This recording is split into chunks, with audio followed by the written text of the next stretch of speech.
Hello दोस्तों, आप सबका स्वागत है गुरुकुल टाइम पे। और आज हम एक आपके लिए इंटरेस्टिंग डिबेट लेके आए हैं गुरुकुल डिबेट में।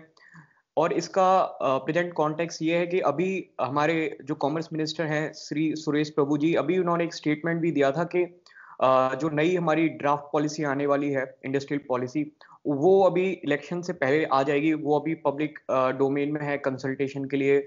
और उसके बारे में हम डिस्कस करेंगे इसमें। और मेरे साथ हैं गेस्ट अंशुमन सिंह। और अंशुमन पिछले बार भी हमारे साथ डिबेट में मिल चुके हैं। और इसके साथ ही आप देख सकते हो गौरव सिंगल को, जिन जो पॉलिटी में काफी एक्सपर्ट हैं, जिनके साथ हम काफी पॉलिटिकल मुद्दों पे पहले डिस्कस कर चुके हैं। तो चलिए, पहले मैं आपको थोड़ा इंट्रोडक्शन बता देता हूँ दोस्तों की इंडस्ट्रियल पॉलिसी क्यों जरूरी है। और क्या क्या उसका थोड़ा सा एक एसेंस दे देता हूँ आपको, जिससे हम डिबेट को ओपन अप कर पाए, स्टार्ट कर पाए।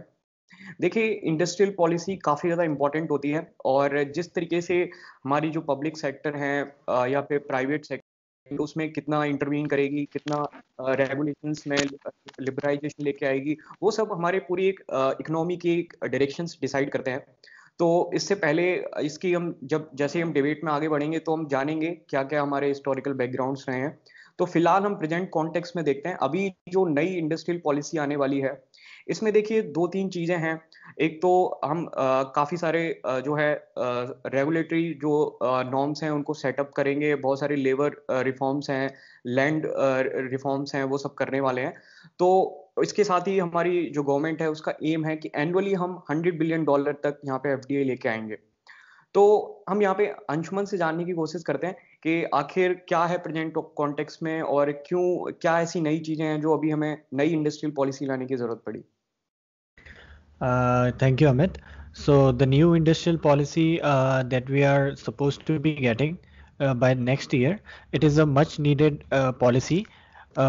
Clearly, after 1991, we have entered into the era of liberalization, and going forward, we would need to take into account certain new factors such as the fourth industrial revolution we talk about regarding artificial intelligence, need for employment, which is another big concern in India. And so far, having attained very good growth since 1990s, still we see the occupational disparity, like most of the people are still part of the agriculture sector. We also see that agriculture and service sector contribute most to the GDP, and manufacturing is still not able to catch up. So all these factors need a very macro policy that encompasses all these factors like growth, job creation, trade. So this new industrial policy helps us attain such objectives. So it is a much needed policy framework that has come up. And like you have also mentioned about the basic tenets, I can just give a brief of what all we are expecting.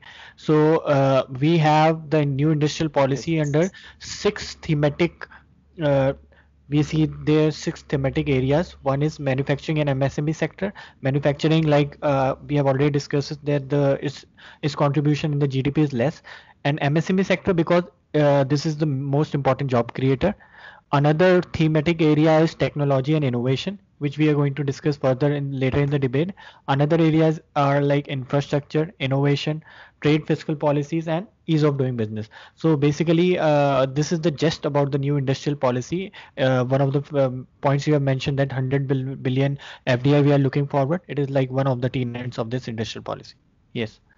Yes, Sanju. Okay, thanks, Anshuman. So, as I initially mentioned to viewers, that industrial policy played a very important role how our economy progressed. Since I just initially talked about to my viewers that industrial policy plays a very important role. So, since independence, this is like our third important industrial resolution that we are going to have in the upcoming election year. So, Gaurav, can you briefly tell us about the some historical background, that because scenario have changed when we got independence, things were different. Now things are different. So how do we correlate all these things? Okay, so hello viewers. See, the industrial policy is basically a set of frameworks and policy regulations that dictate, or let's say that regulate how the industrial growth will take place. And industrial policy is designed so as to make industry a tool for for reaching major socio-economic development goals. So basically, any industrial policy, it just looks as industry as a tool to achieve the socio-economic and political development goals of the nation. So that is why every time whenever a industrial policy is launched or is notified, its aim is to look into the larger development goals of the nation. So that is why whenever the past industrial policy came, they were in the context of the socio-economic conditions at that time. Now we have had three major industrial policies before. First was in the year 1948, second was in the year 1956, and third was in the year 1991. So in the year 1948, we can understand that India got independence in the year 1947, and at that time industries were not well developed. In fact, they were not developed at all. Only industries which were a bit developed were steel industry, coal industry, and cotton industry. Steel and coal industry also because of the World War One. At that time, industrial production was almost finished in Europe. That is why India was made an industry hub for coal so that it can transform the railway of that time. So that is why in the year 1948 the industrial policy came so as to improve the conditions of the industry at that time. Now we must understand one thing, that when India got independence, industry was the prime moving force of economy, not agriculture. Now this is a misconception among people that agriculture was the prime moving force of economy. Agriculture was made as the prime moving force of economy only in the 10th five-year plan in the year 2002. So at the year in the year 1948, it was our prime minister at that time, Shri Jawaharlal Nehru, who wanted to make industry as the prime moving force of the economy, but he was inspired by Soviet Union, because in the year 1929 to 1934 there was a Great Depression, but Soviet Union was left untouched by the Great Depression, or if even if it was touched, it did not feel the effect as the capitalist nations of that time. So that is why, looking into the conditions of the Soviet Union, our industrial policies were uh, created created on the lines of the Soviet policy, and that is why a major portion of the industry was reserved for the public sector. Now, in the year 1956, the second five-year plan came. Second five-year plan, it focused on heavy industry, or the narrow Mahalanobis model. Now, it was mainly focused on the heavy industry. So that time we wanted to promote our heavy industries. So for that, a new industrial policy was created. Now, again, the problem was that these two industrial policy made a system of license Raj, or we can also say Inspector Raj. The biggest problem of Inspector Raj was that the compliance cost of the regulations were underweighed by the benefits of the regulation, or in a simpler language, I can say that it was difficult to comply with the regulation, sorry, but the benefit of regulations were not much. So that is why our industries did not grow at that time. Here is a incidence. I read it somewhere, and it's a true incidence, that when Sri Narayan Murthy wanted to start Infosys, he required three computers. So for um, availing three computers or importing three computers, he had to go to offices for 6 months. Now, can you imagine the position where if you have to buy a laptop, you have to go to offices for 6 months? So Mm-hmm. that is the we can see the extent of the Inspector Raj at that time. So to remove the Inspector Raj, because of the 1991 LPG crisis, and we had to up our economy, a new industrial policy was created. This industrial policy was a very good one and perfect for that time. But now, as Anshuman already stated, how things have changed. Because of the change in things and the economic environment, a new industrial policy is required. So that's all. Mm-hmm. So, Mr. Anshuman, I would like to add few more things as you mentioned in your introduction, that what are the new things in the new policy. So if we see carefully, there are lots of complex things like labor reforms or land easing. So how do we take the state government and the central government on the same page? So is there any mechanism in the new policy for this? Yes, the new policy does talk about certain new mechanism which would enhance cooperative federalism, just on the line of GST Council that we have seen earlier. So the reason being that there are many factors needed in the progress and growth of industries that includes infrastructure, land leasing, electricity requirement, water requirements. So these are factors which certainly some of these factors comes under the state list, comes under the union list. So cooperation is required. Uh, and one example being trade policy, engaging in free trade agreements. This is under the domain of union, but it does impact state. We need state cooperation because states are one which are going to help in ease of doing business by registering properties. So these are certainly the areas where the cooperation is needed between the center and the state government. Uh, exact framework is not being provided, but certainly it would be on the line of GST Council. Hmm. So there is one more thing which is just I read in news that government is also focusing to reduce the cost for the industries. So how we gonna achieve this? How to reduce the cost? So is there any process in this? How can we reduce the cost of the industries? Because I read that there are government going to reduce some power tariffs or such kind of things I've read. So is this these things are also catered in this? Yeah, so the basic idea of this new industrial policy is also raise competitiveness of our domestic industries. This can be done by reducing the manufacturing cost. So, like you mentioned, power tariffs. So, other factors include infrastructure cost, logistics cost. So, certainly, like one example I can give you is in a port city of like India, if we want to export something or import something, then the waiting time is more than 1 week. Whereas in a port like Hong Kong or in Shanghai, the waiting time is less than 1 day or few hours. So this also raises cost. Another is infrastructure cost.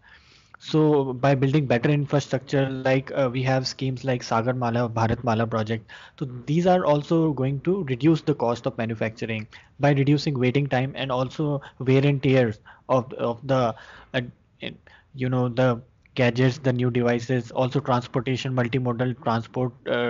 We have trucks, we have buses as well as railways. So another factor that you've just mentioned is power tariff. So in India, power tariff is very high for industry, and at the same time, it is very low for agriculture and domestic sector. So there is kind of cross subsidization. So this is also something which has been looked into the new industrial policy. Yeah. So to add on for our viewers, I would like to add one information that if you take the example for aluminium, and we are having a capacity for around 125% of domestic production, but still 53% of our demand met by the imports. So these are the things that we need to cater in this policy. So, Mr. Gaurav said initially he talked about some historical backgrounds. So, Gaurav, there is one more complaint from the industrialists. They say that the innovators are not encouraged in India, and because if you see in the developed countries, or like if you want to see Vietnam as an example, Vietnam has beaten India in terms of manufacturing. So because there are a broader link between the academic institutions and the industry, because the college students, even the PhD holders are innovating things, and those innovations are used in industry. So these kind of things are not promoted in India. So what are we thinking in such directions? Oh, okay. See, yeah, it is true that in India innovation lacks much. A major reason for that is that we do not have a industry, laboratory, and university linkage. That Mm-hmm. is, if all these three units they work in tandem, then university and industry linkage along with lab can transform innovation. Now, there is a fact that in India, PhD or research purpose is only done for the stipend you get while doing a PhD. So basically, we don't have any incentives for innovation as per new present regulations. See, if you have to apply for a patent, you cannot get a patent before 5 years at the present rate of regulations or legislation in India. But in other countries, you can get a patent within 1.5 years or 2 years at max. So this can show that within 5 years, technology changes very much. And if you are taking 5 years for granting a patent, so after 5 years, many of the patents might become useless. So that is why there is a thing that many innovators do not find it beneficial for innovation. So the first thing we have to do for increasing innovation is to promote industrial lab and university linkage. Second is we have to strengthen our courts or the judiciary so that we can get patent at a faster rate. Now, third thing is in India, our patent regulation are more burdensome than as recommended by the TRIPS. So first thing we have to do is we have to ease the regulations on the getting patent. So that will also be a major factor. And anyhow, we have to understand that India missed the first two industrial revolutions. We gained benefit from the third industrial revolution, but that also was driven by the Western countries. Now the fourth industrial revolution is undergoing. Now India has a chance for getting maximum benefit for it. For that, it has to increase innovation, and for that innovation, this industrial policy will be a crucial one. We have to see what this industrial policy will bring out for innovation. The major thing is that we don't this industrial policy will make it wants to make it sure that India does not miss out on the fourth industrial revolution. So that's it. Yeah, so I would like to add just informal question. So Anshul, as I know you, previously you are a student from electronics and communications and from my same college. So have you got some opportunity to innovate in your college? Yeah, certainly that is the issue that Gaurav has been talking about. So our university, the whole ecosystem does not promote research, development and innovation per se. So certainly the academic course that we had focused more on marks, obtaining marks, and let's not talk about normal colleges, but also our pristine universities, institution like CSIR. So here also the PhD holders, they are more concerned about publishing papers than coming out with something innovative that can be useful to the economy and society at large. So this has been the Okay. scenario, one of the points. Yeah. Hmm. So I would Yes. like to also mention that in Global Innovation Index, we have been ranked at 57th position, whereas China stands at 17th position. So this also shows the Hmm. scenario in India where the innovation lies. Hmm. Okay. I would Yes, like to Gaurav, add you were saying. one more thing that as Anshuman said that regarding research papers. Now there was a report by international consortium of journalists, so that India is the major market for predatory journals. That is, research papers are sold here without any checking of authenticity or something. So Mhm.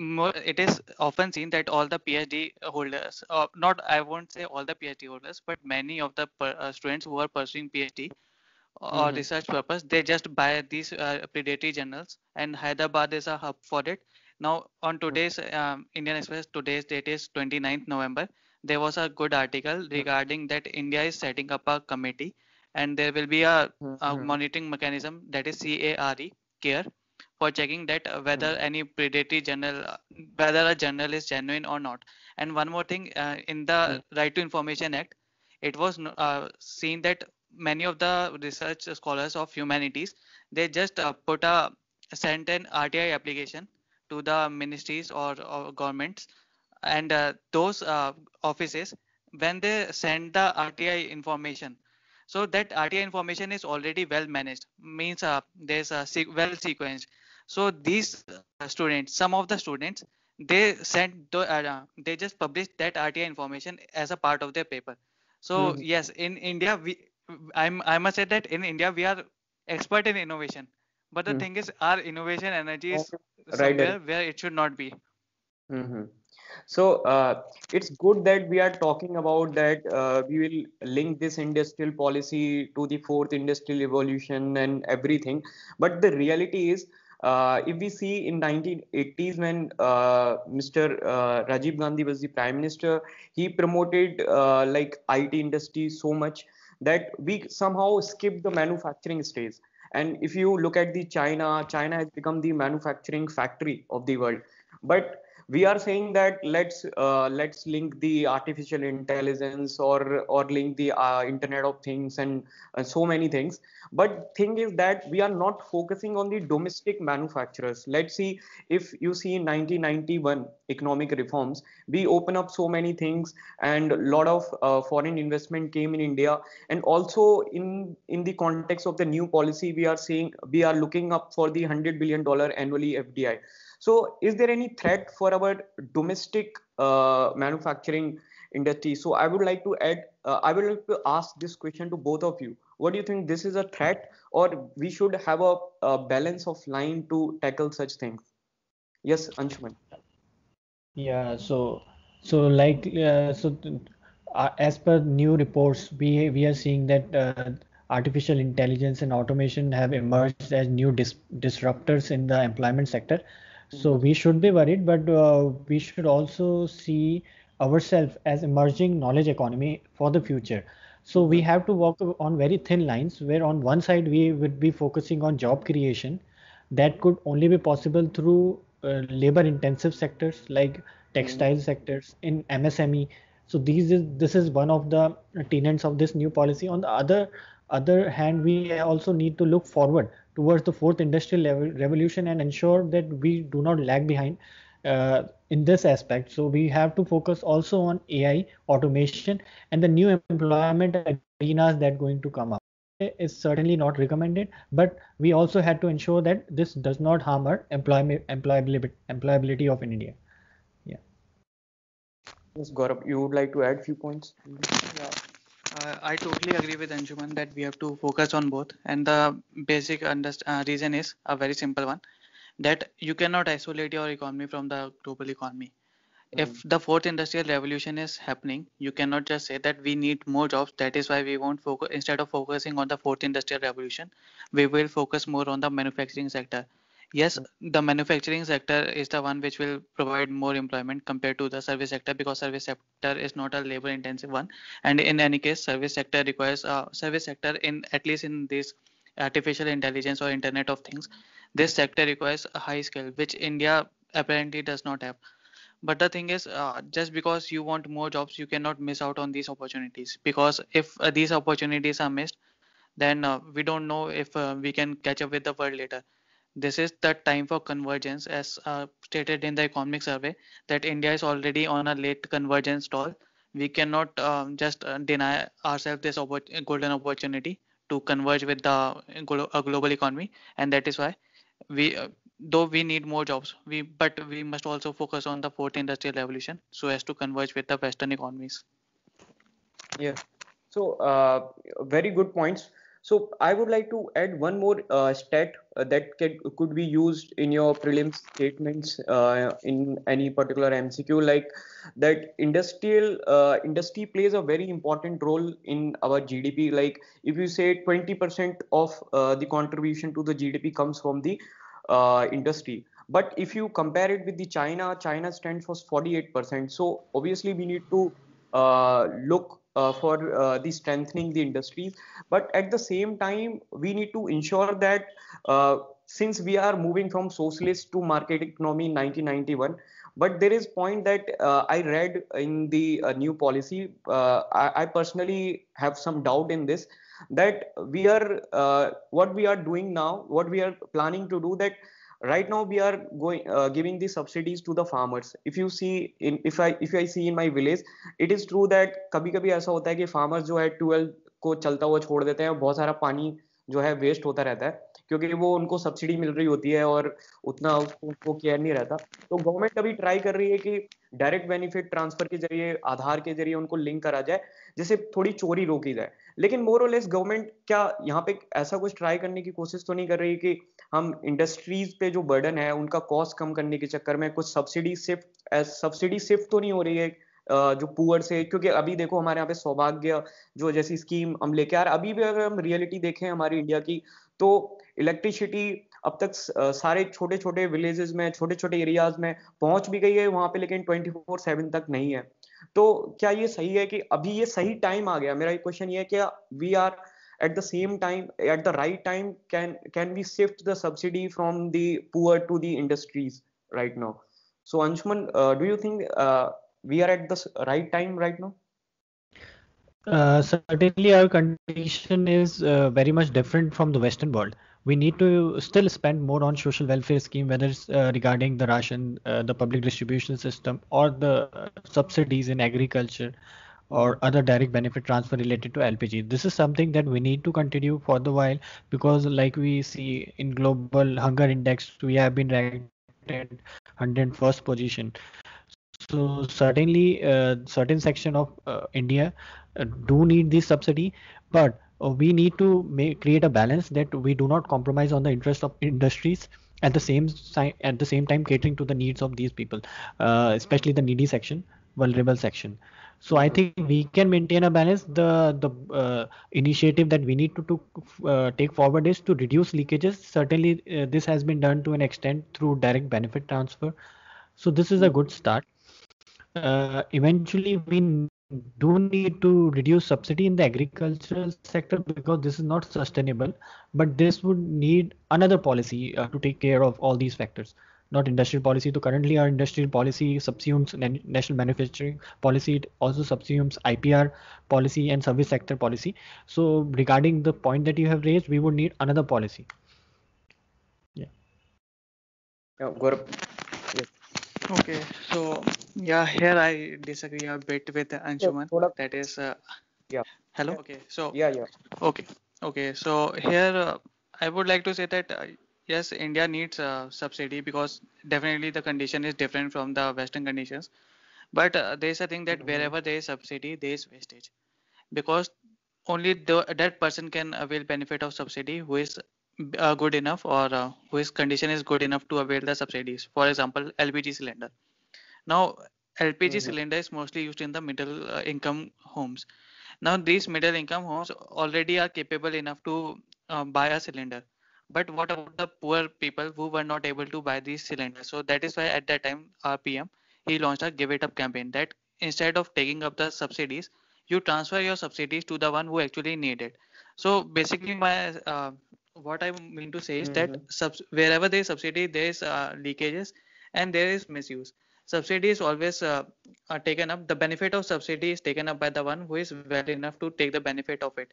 Instead of subsidy, there must be alternatives to promote the economic interest of these poor people. For example, direct benefit.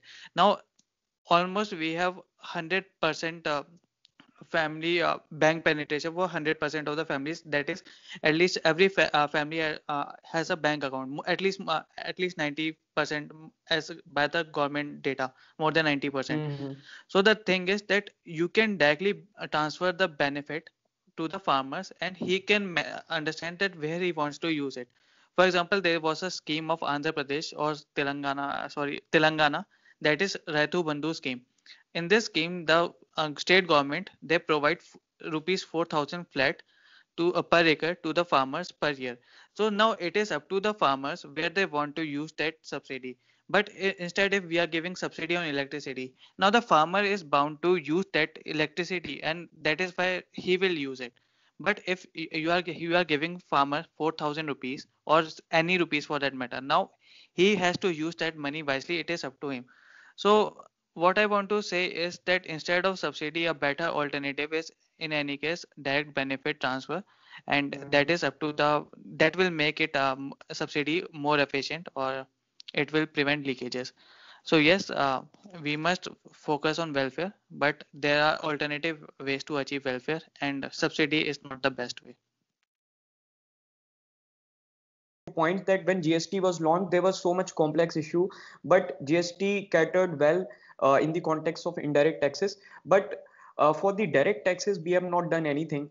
So when I was reading the Hindu 2 3 months back, what government did, the government reduced the corporate tax from 30% to 25% for small segment, but most of the segment, like 90% of the industries are outside of this benefit.